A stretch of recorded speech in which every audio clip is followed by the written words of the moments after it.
we're in Beverly, correct? Yeah. I bet you So can't pronounce Beverly, that right there. North Shore, Pickled Onion, hard to kill, out in the streets. Basically, we're both Afghan vets. We're coming back from overseas, and we're realizing that the shit that we went through is hard to talk about. It's not common that we talk about it, and we're trying to get guys like us out of their shells a little bit.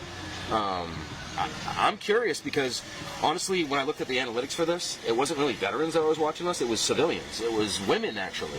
And I don't know if you would give me your opinion on that. What is that? Does that mean anything to you, or does that strike you like it's a good idea? Yeah, I think as a civilian, we don't know a lot about the experience of veterans. As somebody, so I'm a social worker. Oh, awesome. Yeah, so I work out of a doctor's office.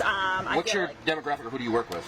So pretty much anyone that the primary care doctors see can get referred to me. Okay. So I actually probably get referred, I mean, say out of the 40 referrals I get a week, I would say like 5 are probably veterans asking for resources. Kidding. Oh, yeah. Wow.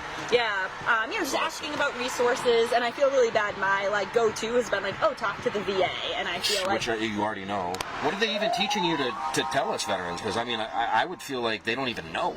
No, see, I felt like we didn't have one professor, at least in my program, that was a veteran. They didn't put in the effort to say, why don't we bring some veterans in to maybe, speak to us. You would think.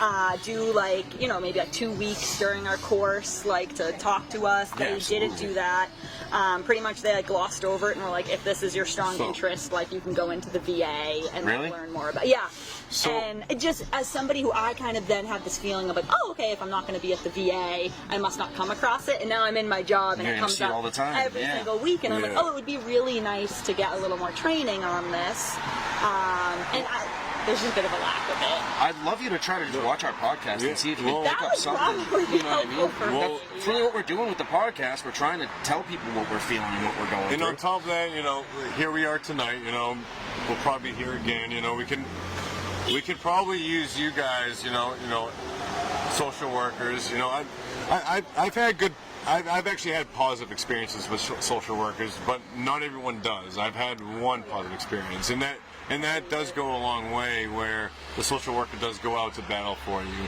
And I can tell you're definitely passionate about your work too. And that's military guys. We use humor in a way to kind of.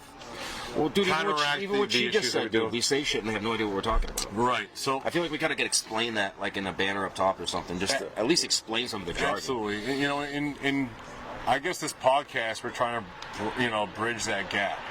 So that way we can really get an understanding of us, because my personal thing is comedy. What helps me out therapeutically is comedy. So I try to always throw a comedic edge on it.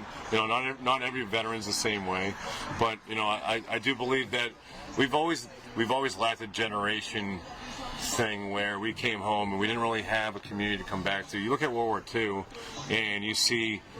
I feel like everyone had a grandparent that served in World War II, meaning, I know my grandparents, when they came back from war, the community welcomed them home.